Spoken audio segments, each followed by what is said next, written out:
নমস্কার বন্ধুরা, আবার একটা নতুন ধরনের রেসিপি নিয়ে চলে এসেছি। রেসিপিটা পুরাতন কিন্তু নতুন স্টাইলে করা। তার জন্য আমি কিছুটা আমোদি মাছকে কেটে ভালো করে ধুয়ে লাল লাল করে ভাজা করে নিয়েছি। আর এদিকে আমি সরু সরু করে লম্বা লম্বা আলু কেটে নিয়েছি। ওর মধ্যে পেঁয়াজ, কাঁচা লঙ্কা, আদা রসুন, লঙ্কার গুঁড়ো, হলুদের গুঁড়ো, লবণ, জিরের গুঁড়ো, ধনেপাতা, সর্ষের তেল দিয়ে ভালো করে মাখিয়ে নিয়েছি।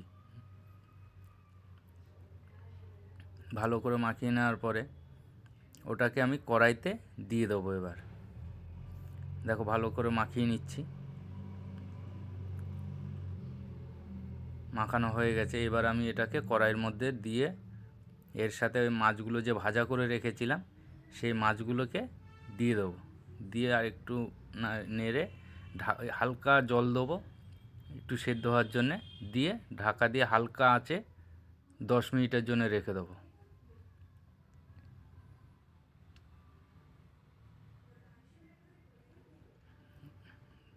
দেখো আমার হয়ে গেছে নতুন ধরনের রেসিপি। তোমরাও একবার এইভাবে বাড়িতে ট্রাই করে দেখো, খেতে খুবই ভালো লাগে। সবাই একরকমভাবে করেছো, সেমভাবে একবার করে দেখো। খুবই সুস্বাদু খাবার এটা।